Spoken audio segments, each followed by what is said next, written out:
Hi guys, and welcome to my May wrap-up. I'm finally sitting down to do this because I hadn't wrote out like all my reviews in a while, and so it took a while to like go through all my reviews. I believe I read 11 books, but I'll count them with you.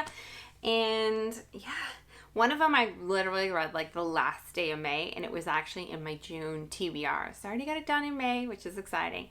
But the very first book I read took me a while to get into in May, and it was Becoming by Michelle Obama. And this is a nonfiction piece. The whole theme behind the book is called Becoming, and it's just basically about her life and how in the beginning of her life she was like more on a checklist, and she was like on the straight and narrow and just like wanted to do this and do this and do this because that's where she thought she would be. And then there became a point in her life where she realized she wanted to be passionate about what she was doing. So she's transferred jobs a couple of times, and then what it was like having Brock run for president and becoming a mom, and what it was like being first lady. That stuff isn't as long in the book. The most of the book I felt like was the beginning of her life and how she got to where she was and how she got the job she wanted and how she switched career paths. And at the very end, it leaves like on a really nice note as well, about she's still becoming something new again because she is post first lady, like I said. But I had started reading like the presidential memoirs and biographies and autobiographies, and I was like, one day it'd be cool to have like read them all. Just like not a real goal, but just like thinking that. And then somewhere along the lines I switched to first ladies, and so I've read a few other ones, but this book being so popular and it was like everywhere, I was like, I'll just put it on my library list, and when it comes up, it comes up. And it took almost a year to come up, or maybe it did take a year, I'm not sure. It took forever. And there's not much to say about it or critique because it's somebody's life story. It's real nonfiction and everything. It was written really well. The only other thing was like I listened to the audiobook and everybody commented, they're like, man, she speaks, because she did the audiobook, she speaks slowly in it. And so I had to like speed it up. Like some points when I was by myself and I was really concentrating, I sped it up a lot. It's really humanizing as well, because especially when people like are up on those pedestals, you don't really think you know them at all. But I think she kind of brought it back down a lot. And yeah, if you're interested in like presidential or first lady biographies, I would definitely check it out. It was written incredibly well, and you can tell how much she has like studied in her life, and her intelligence definitely comes across. And yeah, I definitely check it out. But like I said, there's not much to say about it. It's not like a fictional piece that you can critique characters. It's just who she is. All right, so book number 2 was Miraculum by Steph Post, and this involves basically 3 characters through it all. It involves like Ruby, Daniel, and Hayden. Ruby is a snake charmer, and she's working in a carnival as a snake charmer. You don't know much about her in the beginning. And then Hayden is this guy who has come back to town, and she's like, why has he come back? Why did he disappear? She was in love with him, and you know that right away. And then Daniel is a new geek that comes along because their old geek mysteriously died and committed suicide. So, and a geek is like somebody who like bites chicken heads off. It's disgusting. I didn't know people used to go to shows to see that, but it's gross.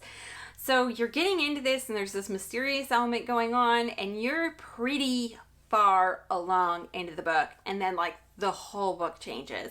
Like the magic and everything, the mysterious and everything kind of flips on its head and introduces all this other new magic. Like I felt like it was 3/4 of the way through the book. I felt like I spent so much time getting into this book.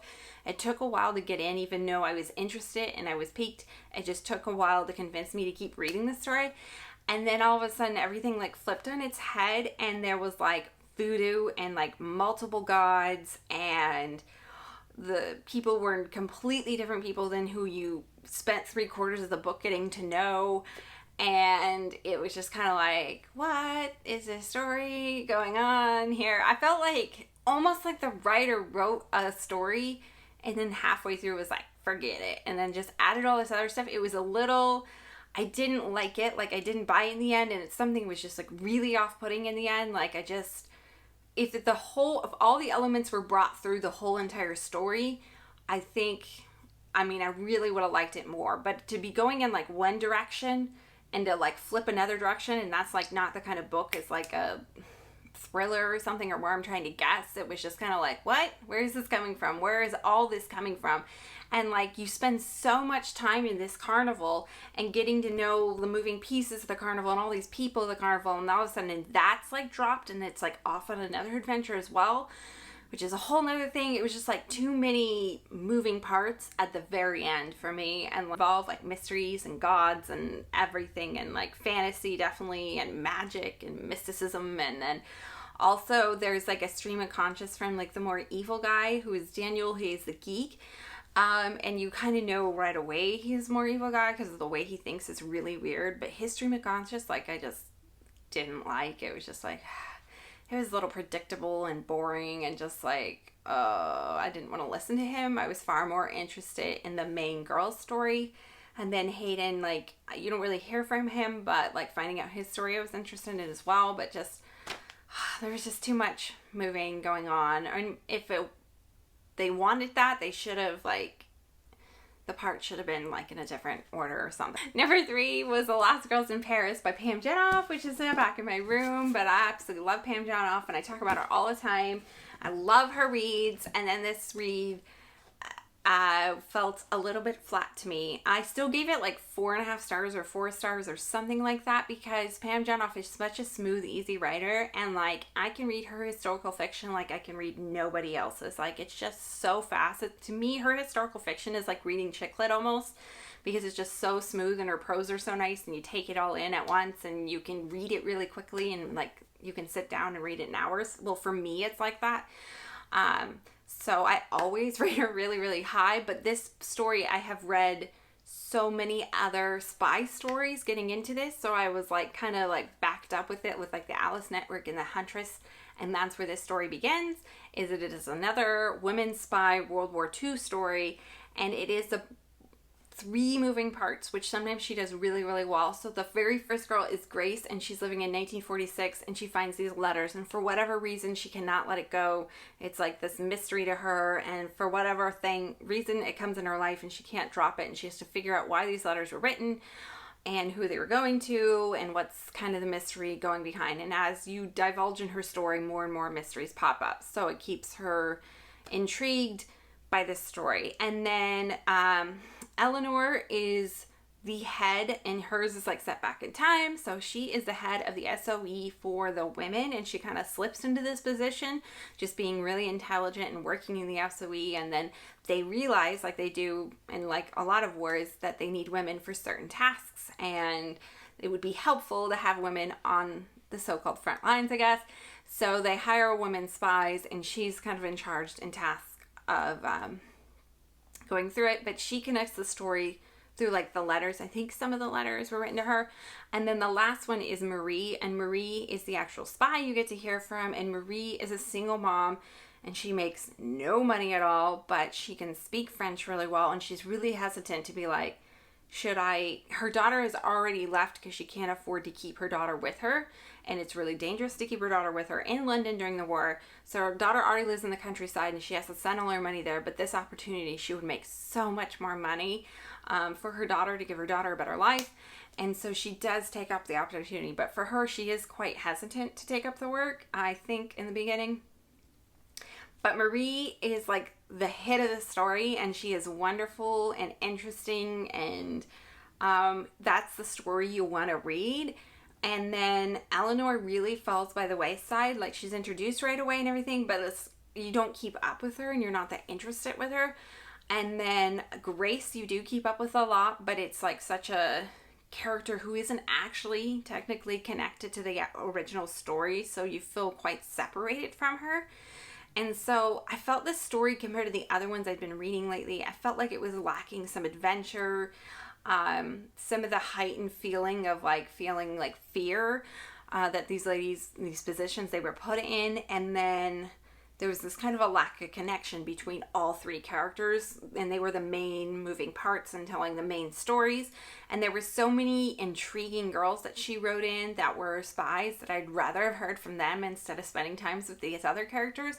And I get the whole plot of the book. The whole plot of the book is like what happened to these women, and what happened to them. They disappeared. Did they die? Did they not die? And why was their story being buried? That was the entire plot of the story. I just wish it was done kind of some other way, or maybe only done through like Eleanor, and you got to know Eleanor really more, because I felt like in the end she was like the crucial part in the big end, but I didn't really care for her story because I didn't really know her story that well. So there was just problems with me ending up caring for all the characters. I still love the story. It was still really another good piece by her. It was a solid read, but I would probably definitely recommend other World War II women's spy books before I recommended this one. But I absolutely still love her as an author, and it was pretty good.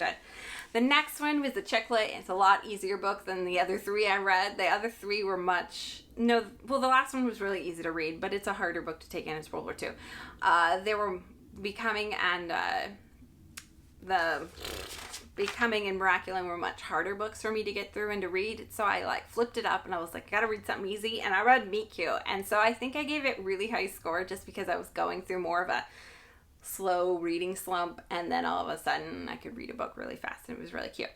So I read Meet Cute by Helen Hunting, and this tells a story about Kaylin, I think, and Dax. And Kaylin is a lawyer, and she meets Cute, her celebrity crush, on the first day of law school and falls on him, basically tramples him.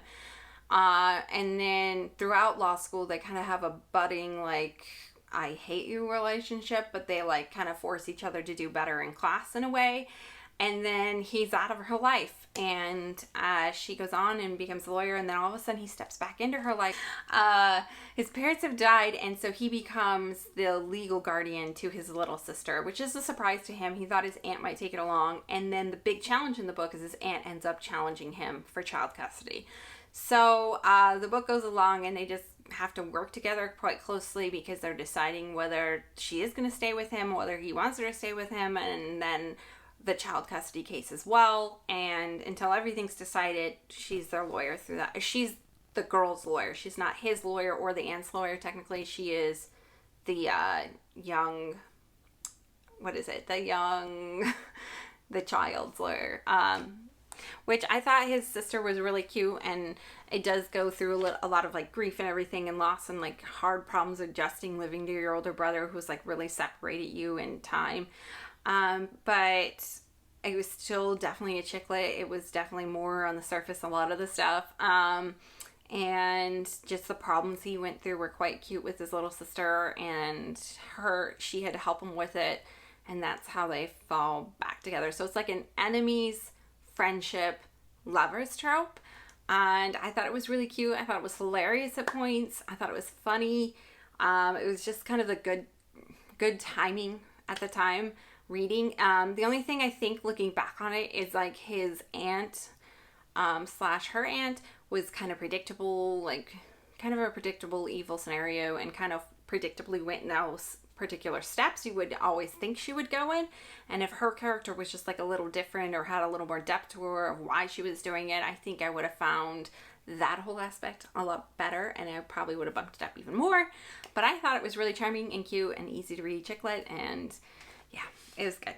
Check it out. The next one is also chicklet, but it is YA contemporary romance. So, and it is called Shuffle Repeat.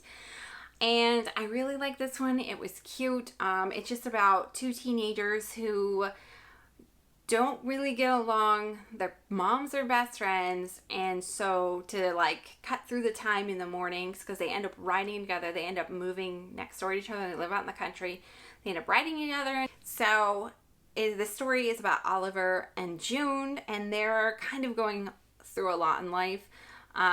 June is at the point where she's like, high school doesn't matter, and I'm so over this kind of thing. I just want to move on, and I want to go to college, and college is when your life really matters. And Oliver's at a point where he's like, high school does matter, and I'm on the football team, and the things you do in high school affects you later on in life, and it really does matter. And so they're both on whole different scenarios. They both have boyfriends and girlfriends, so they're both out there in the beginning of the year with their own friends, their own people, and doing their own thing. But he kind of challenges her, and I like the story that she grows quite slowly throughout the year as like a teenager would. And I think it's funnily written. Oliver also grows as well, just like kind of getting out of his like security spot in high school, I guess, and kind of shifting out of that. So he grows a little bit as well, but not nearly as much as the girl does. And so I just thought it was a really cute story as well. I think I gave this one as well 4 stars. If I forgot to mention it, it's by Klein. I thought it was really cute. It's a good little YA romance.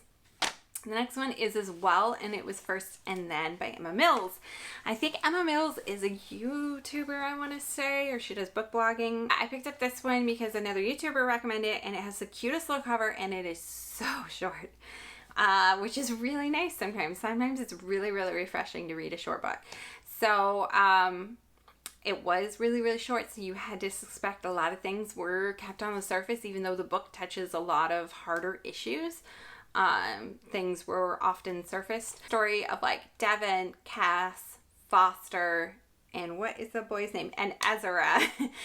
And Devin is the main girl, which is a different kind of name for a girl, which is pretty cool. So Devin is the main girl, and she has a best friend who's Cass, who she's always had a crush on. She thinks she's going to end up with him. She loves going to football games. She's kind of a Friday Night Lights kind of girl. Maybe she's Texan. I don't know where this was placed at, but she's definitely into football and school spirit, and she's kind of normal going along, and then all of a sudden her world kind of shifts from being a single child to her cousin moving in with her, and his name is Foster, and Foster is unique. And he has a very specific personality, and she just doesn't see him fitting in so well. And then one day, Foster, being Foster himself, he stumbles upon that he's really good at kicking. So the main star of the football team, his name is Ezra, and there's kind of a lot of mystery behind him. Why did he come to their high school? He's really, really good. He kind of booted Cass out of his place, but Cass is kind of one of those guys who has like no hard feelings ever. And he is really good and is probably going to go somewhere with his life and do this in college and maybe even pro. That kind of kid. So, it is a First and Then is the name of the book, and it is a first crush, and then once you move on to your second crush, and then Cass, I would say, is her best friend, and I really liked this because she has a crush on him and stuff, and sometimes when you have like a crush on your best friends in books, they start to like write that person as evil, and I'm like, why would that person have been best friends with them so long? So Cass doesn't ever turn out to be evil. He turns out to be a pretty decent guy. And then Ezra comes into the scene and comes into her world, and she doesn't think she fits with him at all and can't see past Cass, but Ezra just might be the right kind of guy for her, and it's a little bit of a Pride and Prejudice retelling. The author isn't like heavy on that. I mean, it's talked about a lot, but I don't think she like heavily follows it. Obviously, the girl doesn't have like 5 siblings, and she's not being pressured into marriage or anything, but Ezra is a bit of her Darcy, I guess you'd say, but it's a really cute book. I would also suggest checking it out. It is such a quick read. It is so fast. I really liked it. The next one is by a classic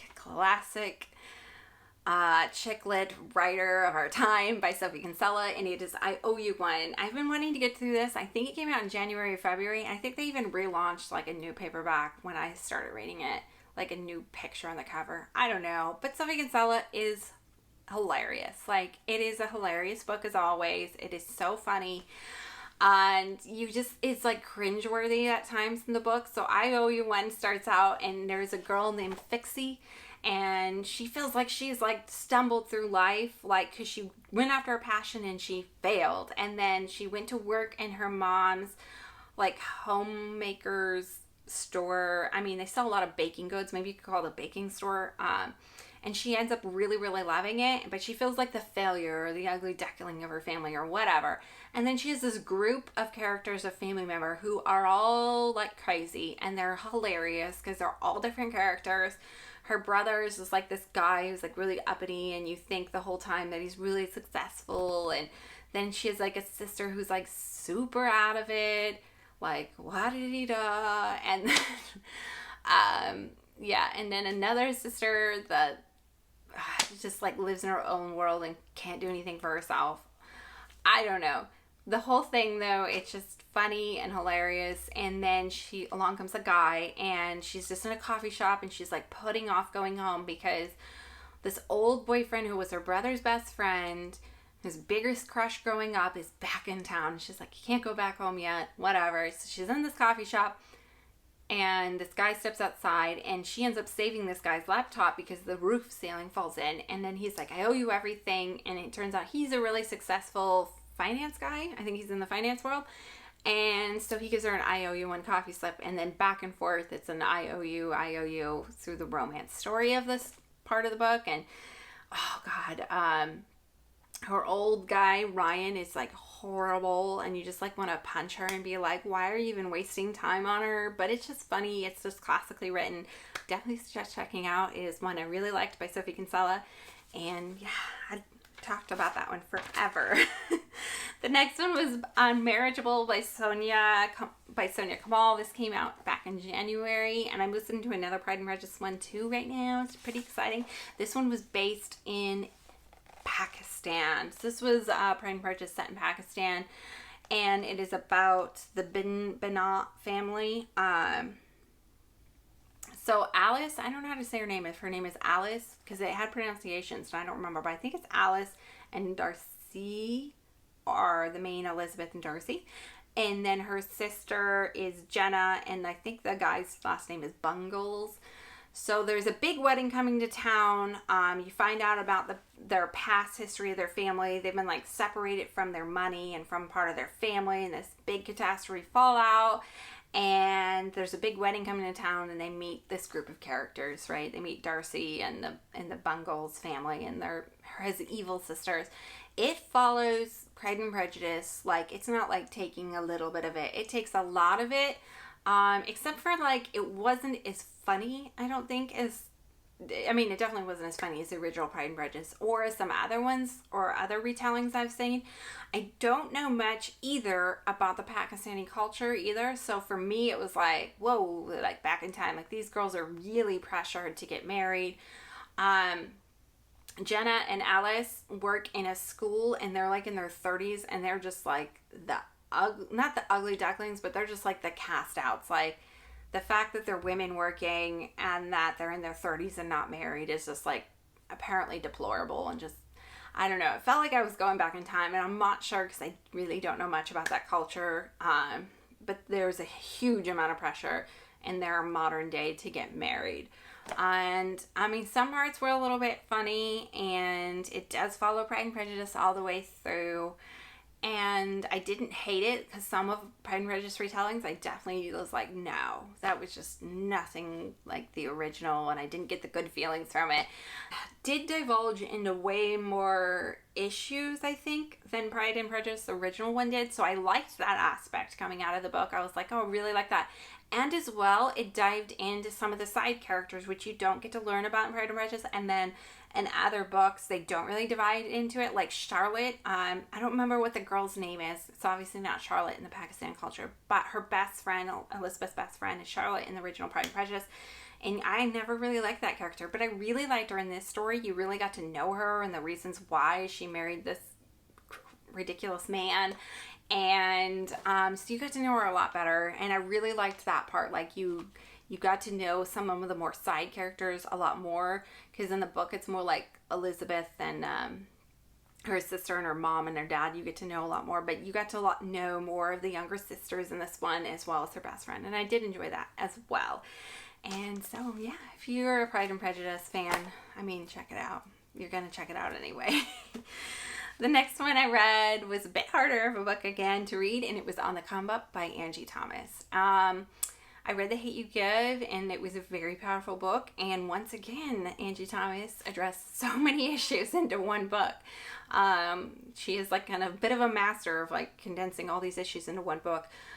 So this story tells the same, it's not a spin-off by any means, but it tells about the same neighborhood once again, and a girl coming from it, and she has lived through the shock of this boy getting killed. And then all she wants to do in her life is be a rapper, because her father was a rapper and he was murdered, and he was quite successful. Her mom is struggling a lot. Her mom is struggling with a lot of prejudice of being a past addict, and then she ends up losing her job, and people look at her wrong because she lost her job because they just didn't have room for her at the church, I guess, that she had been working at. So her family really struggles with poverty in this book as well, and hunger. And this book, though, compared to Angie Damas's first book, her first book was centralized around the problems in this society. And that's what carried the entire book through. Where this book was a much more personal book. This was much more about the girl and who she is and where she wants to go and how much she wants to give back to her own family. So for me, I know most people are like, no, I love The Hate You Give better. But I liked this one a lot better because I'm a big character fan. And so I felt like I knew the characters so much more in this one. And it was much more character based. She does face so many problems as well. As in the first book, but it's not the main center theme. It's not what's pushing her through everything. And she does give good lyrics. I hope they make it into a movie. Definitely check it out. There's a little bit of romance. There's her best friend is hilarious. And he meets this other cute boy. And her personally just growing and wanting to do this, but also being a teenager. Because there are some cringe-worthy moments in this book where she jumps to the end conclusion like that, like sometimes teenagers do, and does things irrationally without thinking, and you're like, oh, what are you doing? Why did you make that decision? Because you're like going along, and she's like really thought out everything and thought out all her poetry and stuff, and she's thought about this situation and that situation, and all of a sudden like something sparks her, and she's like instantly like flipped, and you're like, so those parts were really good too, and it's like, I mean, it's really believable that a teenager would definitely go through that, and some people too as well. It's just spot on that teenager life sometimes. Definitely check it out. I really liked it. I liked it better than The Hate You Give, but definitely check it out for your own. She's a wonderful author. I can't believe that's like her second book. It's ridiculous, her talent. Awesome. The next book I read was 5 Feet Apart, and sorry, I gotta read these authors because there's a bunch of them. It's by Rachael, Lippincott, Mikki, Daughtry, and Tobias Ions. This tells the story of Stella and Will. They both are diagnosed with CF, which is a lung disease where their lungs might eventually fail and they start filling up with mucus because their body produces too much mucus. And if they get sick and stuff, it can really deteriorate their life quite quickly. And then these two are like progressively into this disease, like their lungs have failed on them, they're failing, they need transplants. And then the boy is even worse. He's gotten a disease which has put him off the transplant list. Like he's not allowed to have a transplant, which is really sad. It reminded me a lot of The Fault in Our Stars in some ways because people reference it a lot, but I thought it was a completely different story as well. And these were people living with a lot of like loneliness, and like because they're being secluded in this hospital, and fear of like missing out on life, and what if my life gets cut short, and then also a guilt of like people spending their whole time on them, and they feel this guilt, which is really sad. A lot of it was sad, but the authors kept it really lighthearted. I don't know if this book was written before the movie. I think it was. Because the movie, I think, is more lighthearted, even though there was quite more serious issues going on with these two teenager kids, and it is a romance book. So the romance is cute. The whole scenario is called 5 Feet Apart because they're supposed to stay 6 feet apart, and the girl makes the stand at one point, and she's like, no, we're only going to do 5 feet apart. I'm taking my foot back because she's given so much to the disease. So Will is at a place where he wants to give up on it and just live his life, because he's not in the transplant, and his mom has poured all this money, and he has gone from hospital to hospital and done test treatment, whatever, and none of them worked, and he's just kind of sick of the regimen and wants out, where she is really hopeful but has given her whole entire life to the treatment, and that is her sole focus, is like getting that new lung, and then she'll live her life. So they both grow and learn from each other an incredible amount to how to like live life in a balance, how to like take care of yourself and keep going on with the treatment so you can live as long as possible but still having a life. And that's the whole growth spectrum for both of them. Absolutely loved it. I liked it a lot. I can't wait to see the movie. I know it's already out, but I'm excited to see it. The next one is the last one. So this was the last book I read, number 11, I think. And I read it like the last day, and it was also a chick flick, and it was The Bride Test by Helen Hoang, and I absolutely loved it. It was so cute. The first one she wrote, there were bits and pieces that were like kind of uneven, but this one I thought she nailed it spot on. Like she took some of her criticism and like did it spot on. So this tells another story of an autism romance.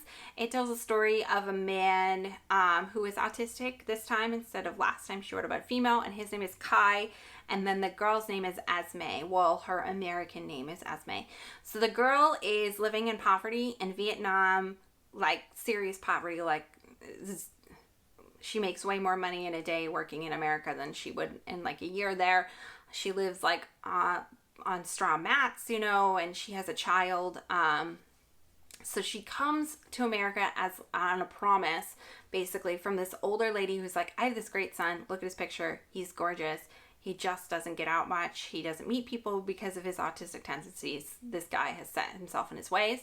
The guy, Kai, had lost a friend. You learn about this really early on in the book, so it's not giving anything away. So he has decided in his head, for whatever reason, he can't love people because of him being who he is.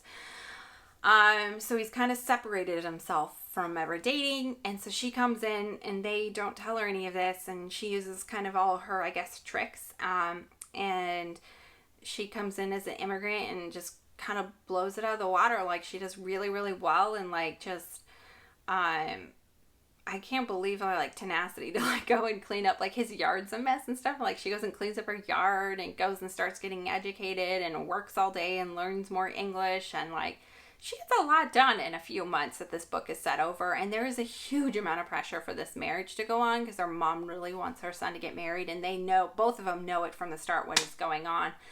But she doesn't know why she's not quite connecting with him, and that's where the whole story is. But I believe this one, I liked it a lot more than the first book she wrote because the character, the autistic character and the immigrant character were both super consistent through the whole time. They were like the same person. Like,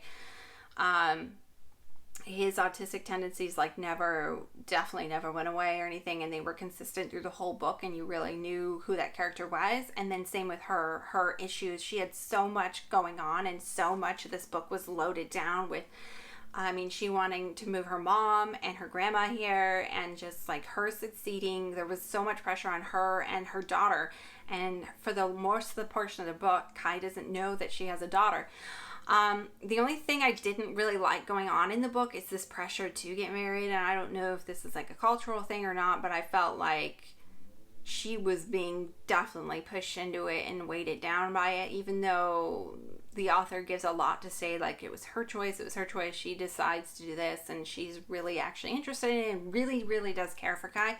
But the end, I don't want to give anything away, but the very, very end made me feel so much better about the whole scenario, because she does get that time and that leeway to like really make it on her own and be with Kai in her own state, I guess is what you would say. I don't know, like I don't want to give it away or anything. I know it's a newer book.